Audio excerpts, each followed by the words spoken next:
All right. Welcome to the very first episode of Dead Air, the horror movie podcast. I am your host, Evil Daddy. You can also call me Dwight. That is my legal binding name. Evil Daddy is just an online thing that sounds a lot cooler than Dwight, so that's what I go by on that. Call me Daddy, Evil, Dwight, Dickhead, whatever you'd like. All of them work. I'll respond to all. Welcome to the first ever episode of the podcast. What I wanted to do with this episode was give a quick taste check of what I like, what horror I prefer, so that everything after this you have an idea of where my criticisms come from, why I like the stupid things I like, why I act the way I act. I've got notes on my phone, so if you're watching this and not listening and you see me looking at my phone, it's because this is where my notes are at, because I will get scatterbrained. I will forget things. I've got a main camera here. I've got a side camera just in case, just because I just bought this and I think it's fun to use. We're going to make sure, because I have a low battery on that camera, hopefully it doesn't die. If there's a quick split in this, it's because I'm changing batteries, because I am stupid. Like I said, this first episode is going to be the Get to Know Me episode. The movies that made me. I'll even throw in a couple things at the end that aren't movies, like horror video games, TV shows, things like that. Maybe even books. Sometimes I know how to read, so I read occasionally. I'm going to set a quick timer here.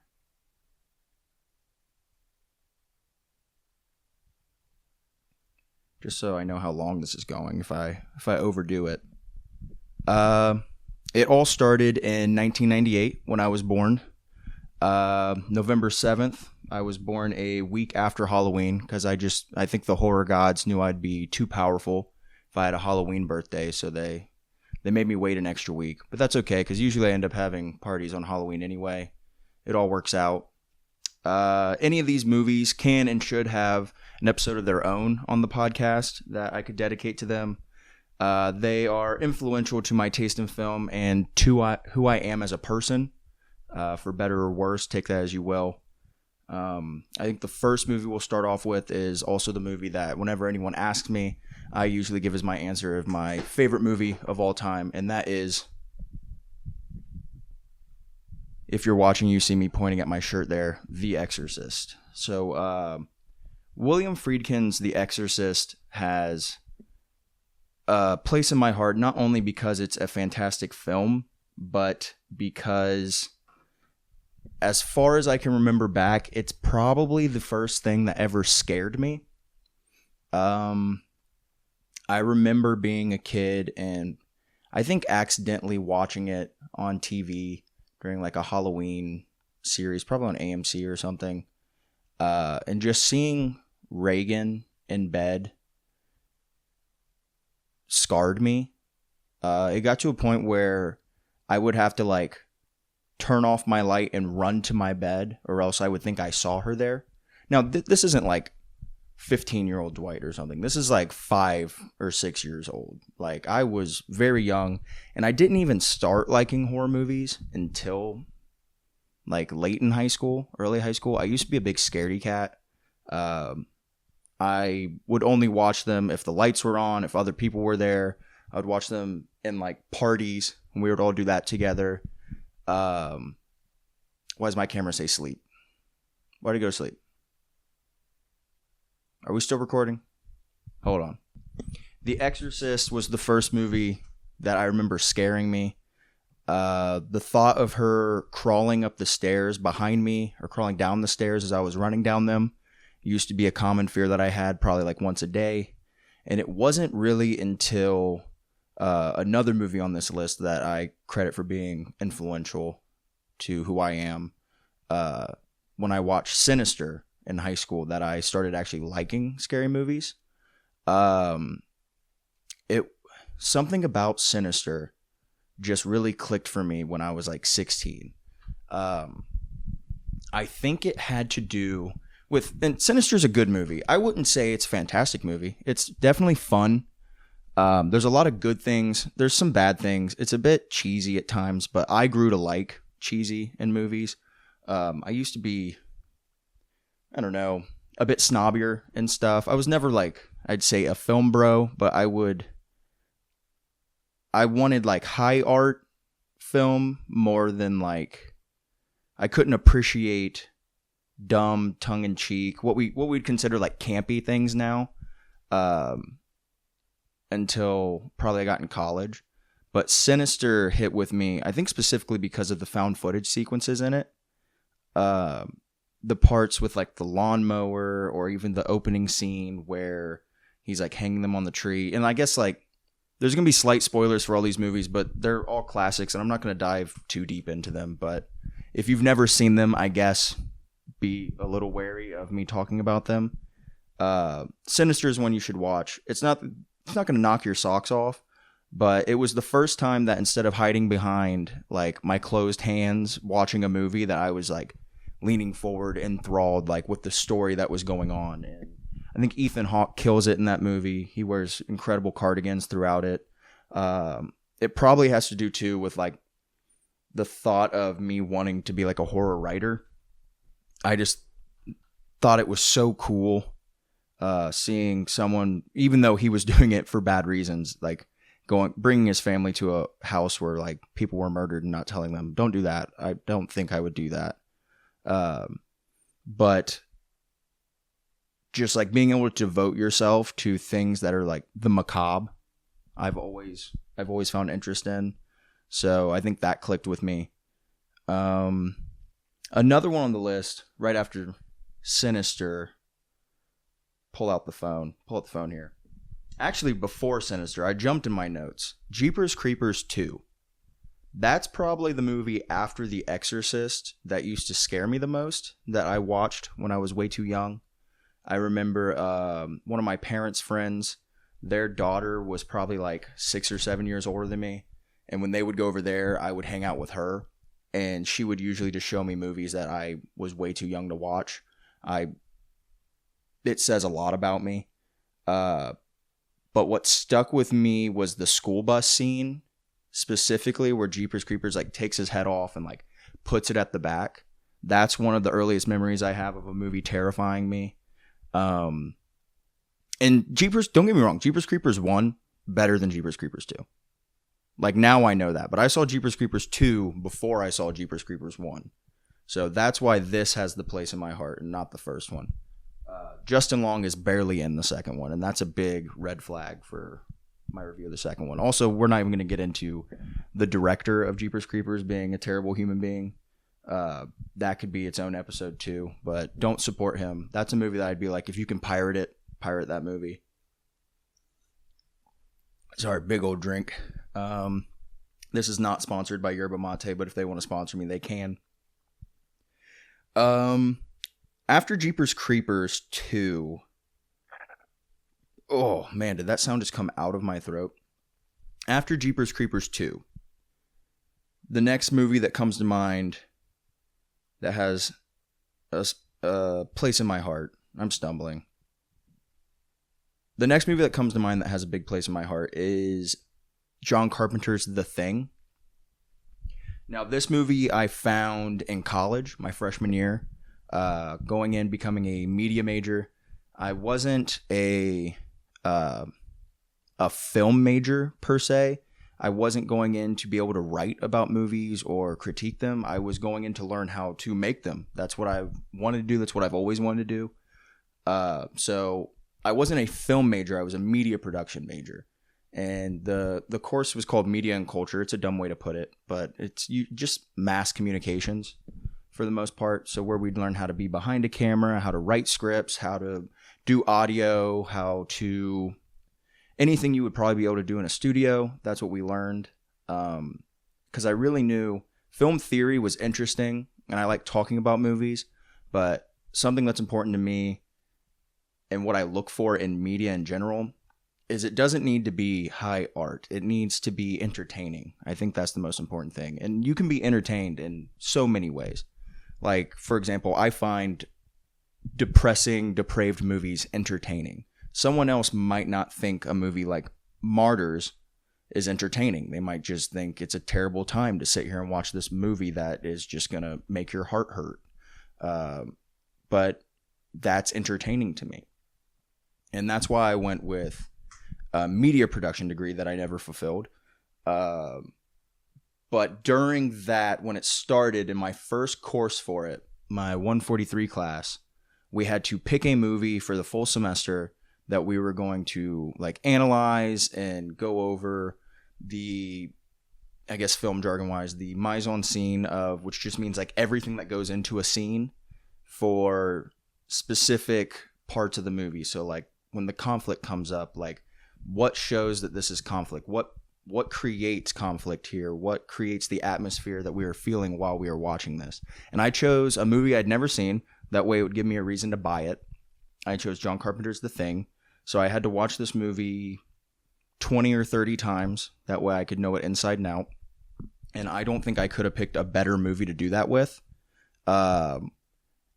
When I say The Exorcist is, I think, the best movie ever made, I would then follow that up with The Thing might be the best horror movie ever made. There's just so much to that movie that I don't think you could do better. Like even remaking it today, I don't think you could do better. And we see that with like how the prequel was handled.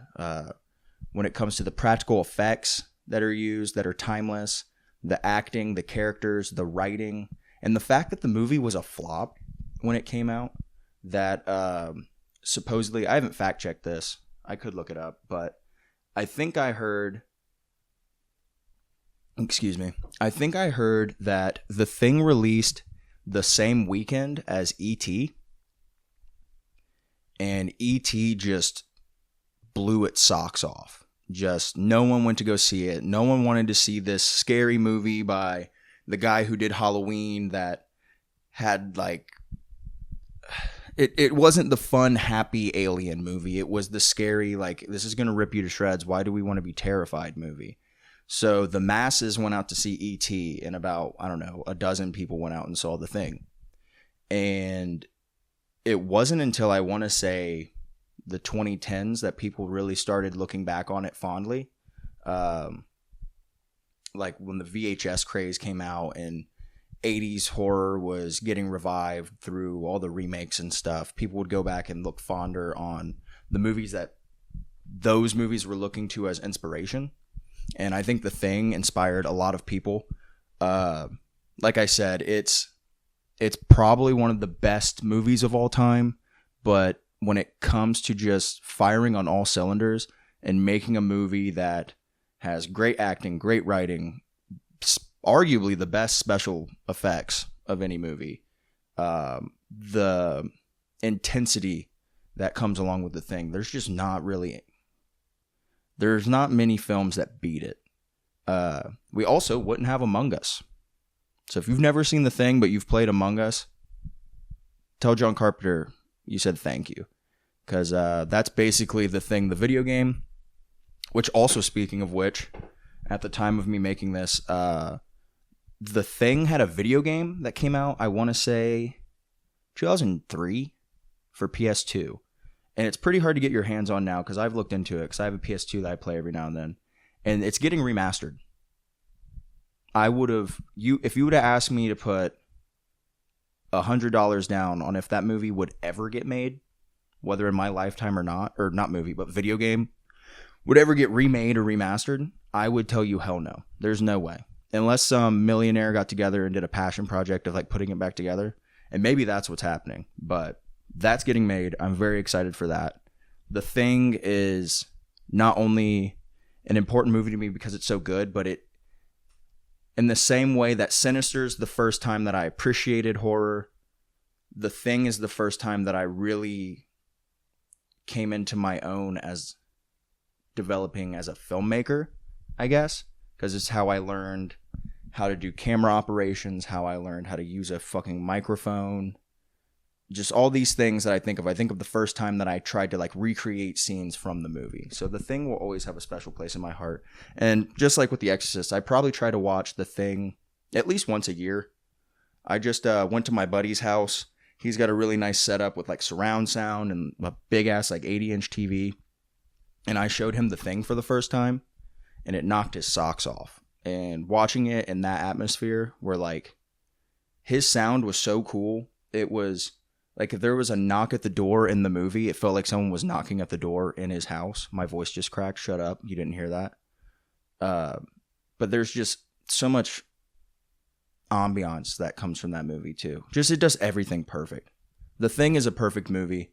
I would love to see more in the universe. They definitely don't need to remake The Thing, but if they adapted it and did something with it again, that's cool. Just like taking the premise of The Thing and putting it into other locations and circumstances.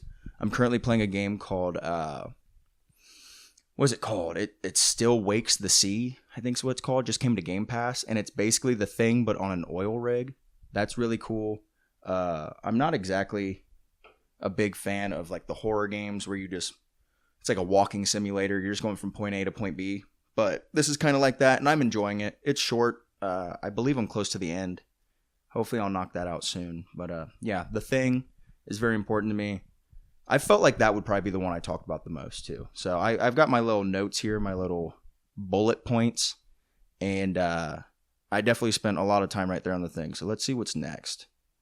The next one on here, also my last one here. I only want to talk about 4 or 5. I wasn't sure how long I wanted this like pilot episode to be. So we'll see how long this goes. The next one I just have as a franchise that is important to me, and that is Friday the 13th. If you can see right here, I've got it tattooed on me. I've got dozens of shirts. I've got Jason's mask above me. I don't know if that's on camera right now. I've got posters up here. Friday the 13th is, you could probably describe as the antithesis. Well, I picked a hard word to say right there. The antithesis of everything I just said about The Thing. But there's just something about it that it's my comfort food franchise. Where no matter what's going on, if I want to put it in background while I'm doing stuff, if I want to bring a big group of people together and sit down and show them a new movie, or just watch something as a party where we're just drinking and having a good time, Friday the 13th is perfect for that. And I think that's because when it comes to the formula, Friday the 13th might not have invented it, but it was the first film that felt like the formula was intentionally used. So when when John Carpenter made Halloween, it wasn't exactly known it wasn't created the final girl trope or the slasher as even a subgenre. You had Psycho before it, and you had Texas Chainsaw Massacre. And I'd say those 3 things coming together allowed people to come up with the formula that went on to create what slasher films are and the tropes that go into them. And it wasn't until the first Friday the 13th was made that some guys got together with the production studio. They saw how much money Halloween made, and they saw how cheap it was to make it. And they're like, well, we can do that. And they just made a worse version of Halloween. And I'll be straight with you. I'm not a big fan of the first Friday the 13th. Usually, if I go back and I rewatch the series, I skip the first one. I watch Friday the 13th for Jason Voorhees. And spoiler alert, Jason Voorhees is not in the first one. He's debatably in the first one, if you count the end. Some people say that the end is a dream sequence, and that's why that's why he's old in the second one and all the ones after. He's just a little kid at the end of the first one. Some people think it's a dream sequence. I think I just picked up my drink and didn't even take a drink of it. I just like pointing with my drink. For you audio listeners, you didn't get to see that. I just lost track of where I was. I skipped the first one because I don't care about Pamela. Pamela is just there as a vessel to give Jason a reason to be Jason. I don't need Pamela there. I need Jason.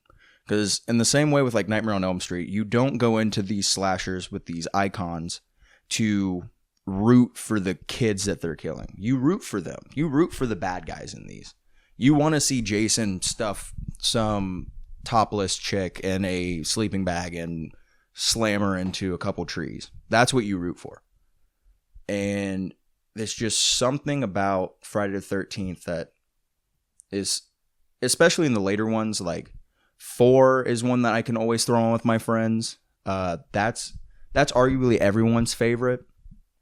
I would say 6 is a really good one that you can go to that just like uses all the formula and the tropes together perfectly, where you get the sex, the drugs, the kills, the cheesy dialogue, all the fun. The 2009 remake is actually my favorite. I think that one, especially with the cold open, if you haven't seen Friday the 13th, the remake from 2009, starring Supernatural fame's Jared Padalecki, you need to watch that if you like Friday the 13th. Because the cold open in it, the first 20 minutes, it is the longest cold open. So a cold open, if you don't know, is everything that happens before like the title sequence pops up. Before you get a title card, everything before that is your cold open. It's like before the movie started. And it manages to take like the first 2 movies, so the one with Pamela and no Jason, in the first 10 minutes. And then the first one with Jason before he even gets his hockey mask, because he doesn't get his hockey mask till the third one. It puts those into the cold open, where we see 2 groups immediately just getting taken out by this first the mom and then this brute of a man. And then it's right after that second group gets taken out that the movie even starts. And I think it's got some of the best kills in it. I think it's got some of the cheesiest one-liners. Like, if you've ever seen it, you know what I'm talking about when I say the phrase, your tits are stupendous. That, I probably say your tits are stupendous at least once a week in my normal dialogue. That is one of the best quotes in any movie. I don't think Orson Welles could have even written anything as good as your tits are stupendous. Just, man, Friday the 13th. It's funny coming up with a list that has the likes of The Thing and The Exorcist. And then I've got Friday the 13th on it. Because it just goes to show how versatile horror is, and also how unique taste is when it comes to media.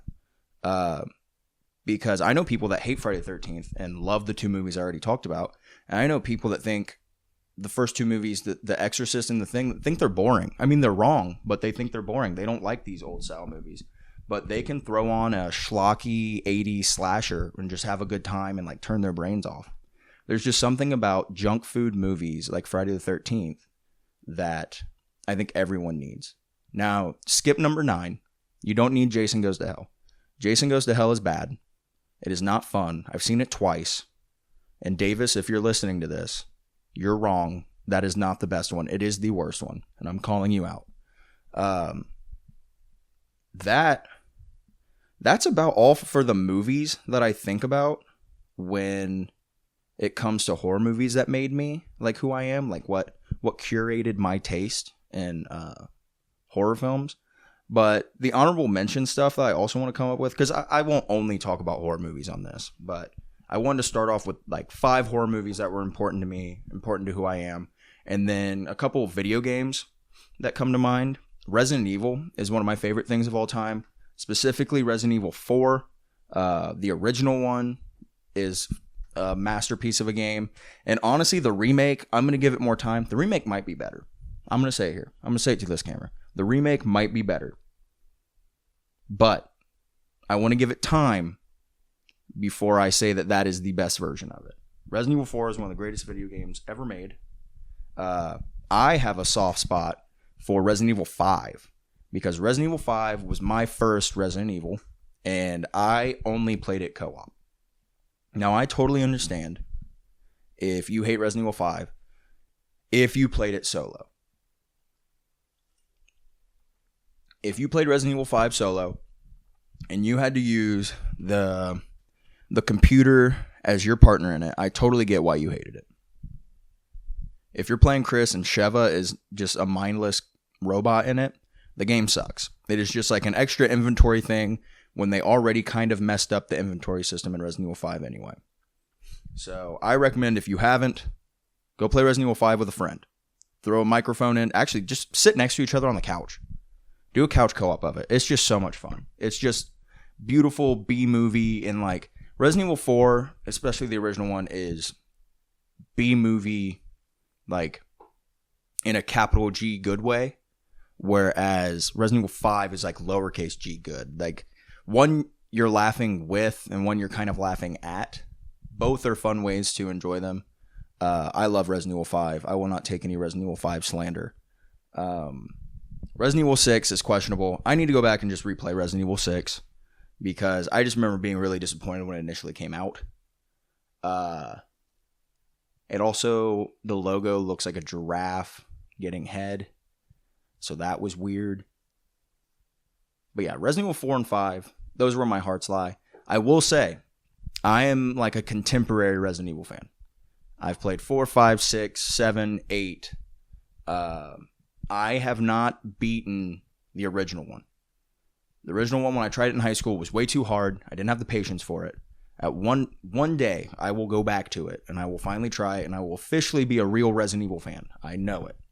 I know if I just sit down and actually try it, and I take notes, and I run around the Spencer Mansion, and don't die all the time, and don't use up my fucking saves, because it's a game where you have finite saves. That's what I couldn't do in high school, dude. I would just save anytime I went to a different room. The next thing I know, I'm out of ink ribbons.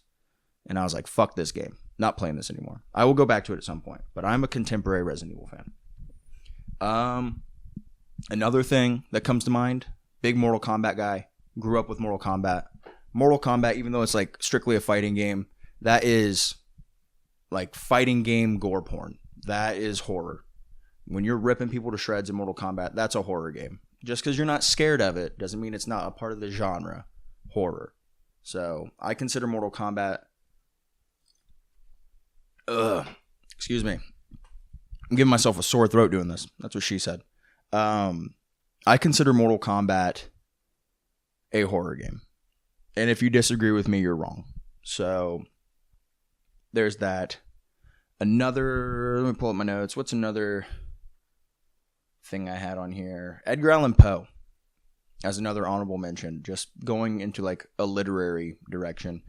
I'm a little edgy boy that just, when I was in like 6th grade and we first ever read Edgar Allan Poe, I remember just immediately hitting me, and I resonated with it. I think we read the poem The Bells by him in class, and just the way his poetry is so lyrical and dark and eerie.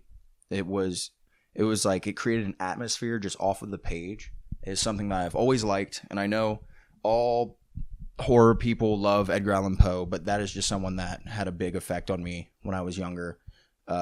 Which, yeah, I almost made a real bad like Dr. Disrespect joke right there, but we almost say that. Just timing. Edgar Allan Poe was the OG Dr. Disrespect, just so you know. But we won't get into that. Separate art from the artist and all that stuff. Different times, I guess. But just going into his pivotal works like The Raven being so important, him inventing so I'm not picking my nose when I do that, by the way. If you're watching this, that's me playing with my nose ring. You can see that nose ring. You see that. Play with my nose ring, not picking my nose. Shut up. It's a tick. He invented like the detective novel. So like if you don't have Edgar Allan Poe, you don't end up having like Sherlock Holmes. He what was the story called where I've read it. Arthur Pym, is that it? Something Arthur Pym. It's a bit slow, and it's like a less creepy side of Edgar Allan Poe, but it's a mystery novel, and it's one of the first like times that you get the detective point of view in literature. So a lot of people give Edgar Allan Poe credit for creating the mystery novel, but also just, I mean, they call him the master of macabre for a reason. Little creepy dude, and everything he did just ended up being great. Like some better than others, of course, but when he's good, like it's just so good, and it's so timeless what he did. And I've got like, I don't know if you can see it behind me, like the compendium of Edgar Allan Poe right there that I probably hop in like once a year and start reading stuff. And I want to do a video of like just going through and ranking his entire work. doing like a tier like that. I think that would be fun. But that'd be a lot of reading, and I'm too ADD to sit down for too long to just read all day. It takes me like months to finish a book because I just get so fucking antsy just sitting here. If you could see my leg right now, you'd be seeing my leg bouncing just sitting here doing this. So, and I see my camera's about to die, so I might have to do a cut and then go throw a battery in. Unless we can zoom through this, maybe it'll stay up. Next thing, some TV shows that were important to me. Supernatural had a big impact on me. I was I almost said a Supernatural fan. I was a huge Supernatural fan growing up. It was one of the first shows I remember, like me and my mom sitting down every week and watching on CW, like every Thursday when it would come out. So the little Winchester boys they have a safe place in my heart. I actually stopped watching up to like season 10. I kind of got tired of it going into season 10, and I was like, once they finish it, I'll go back to it. Now they've finished it, Muscusi, and I need to go back to it. I might even do I thought about doing a long form podcast series where like I just go back and rewatch, but then I finally finish it. So if you want to see that or listen to that, let me know. Because then I'll finally get to watch the 6 more seasons that I haven't seen. I think there's 16 of them. God, that was on for so long, dude. But I love it. Just something about I watched that before I watched X-Files. So, that camera just died. All right, hold on. Let's go fix that real quick. That's why I have the backup over here. Because if I didn't have a battery, I would just use that. And that's a way worse camera. Also, yeah, this camera over here, if you notice, is bad. I kind of just wanted this to feel like, I don't know, like someone else was watching from somewhere else. So I thought about putting it really far away and using it as a cutback. But we might do that next time. I don't know. Let's see how this looks when I edit this first episode. That's why I wanted this to kind of just be a casual, talk about what I love in horror and what I care about. That way I could work out the kinks and how I want to actually format this. And this is far away now, so I'm hoping I'm in focus. If not, we might end up using this for the rest of it. But where was I? Supernatural. Those little Midwest boys, the Winchesters, safe place in my heart. I love them. They're awesome. I go back and rewatch at least the first 5 seasons every now and then. I've probably done that 3 or 4 times. That's when it was just really good with, I think Eric Kripke was still running it up to season 5. And the first main storyline finishes around then. It's just so good. And I like the stuff between that, 5 to 8, 5 to 9. Like I said, it was when 10 hit that I think I got fatigued. And I'll go back sometime, maybe do a video with it, but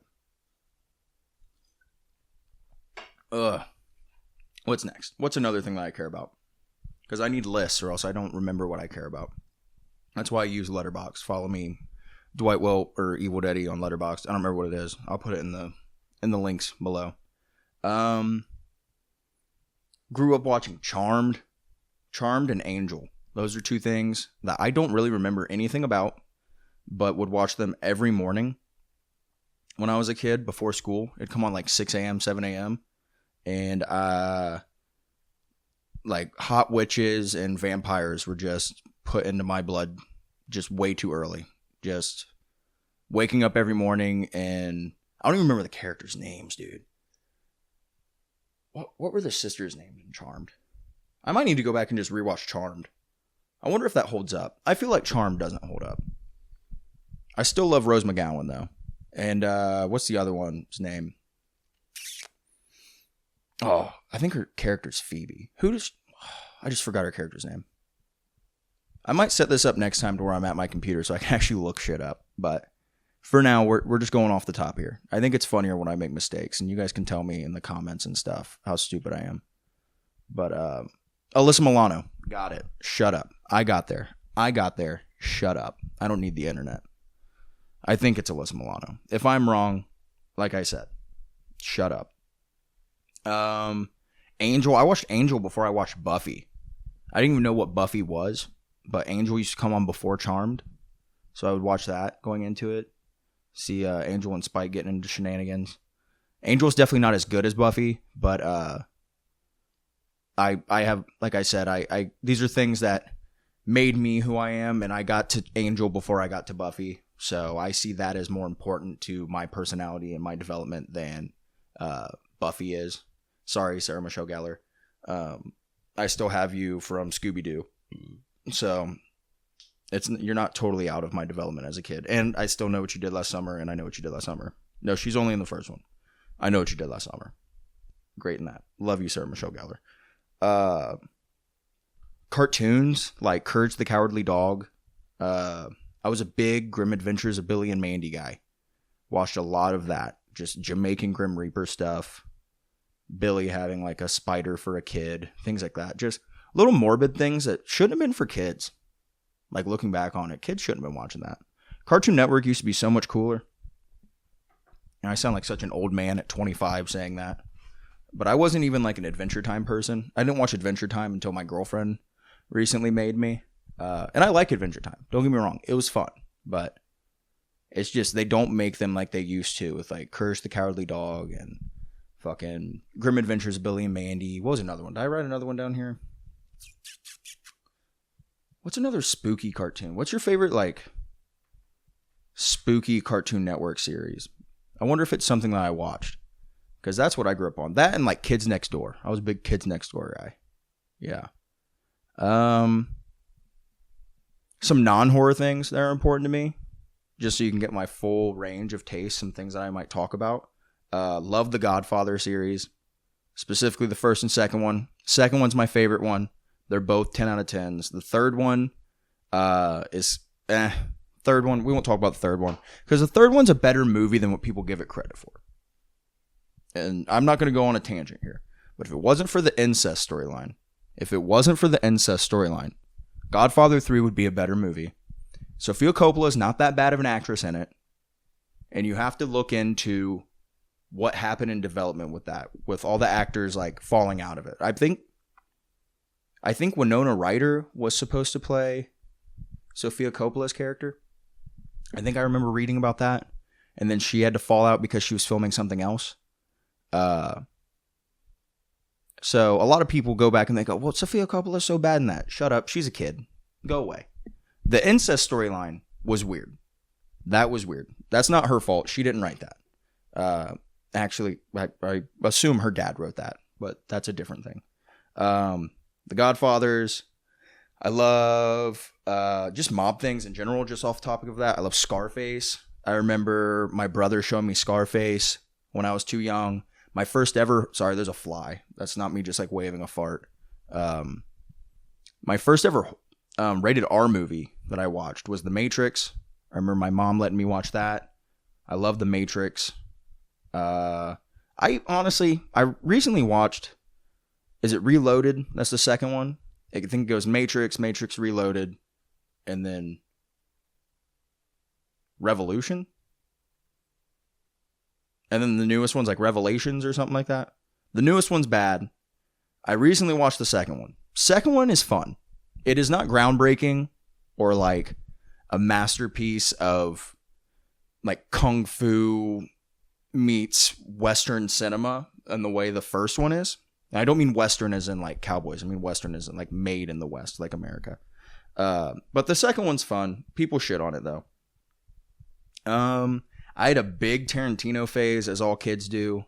There's just something about Tarantino being like, he's like my first entrance into film auteurs, but also just someone that is a film fanatic. Like that man, I used to watch so many videos of him just talking about film and his passion for it. And like, you could say what you will about like Tarantino being questionable. I'm not talking about his morals or his feet fetishes and things like that. But Tarantino, just his passion for film is crazy. And it's addictive. Just watching him talk about movies makes you want to watch movies. So I had a big Tarantino phase. I think Inglourious Basterds is his best movie. Inglourious Basterds is the best movie he's made. Pulp Fiction is the best Tarantino movie. And I'll elaborate that a little bit on being like, when I say best Tarantino movie, if I had to show someone a movie that like oozes Tarantino-isms, it would be Pulp Fiction. But if I had to pick his best movie, it'd be Inglourious Basterds. That movie's incredible.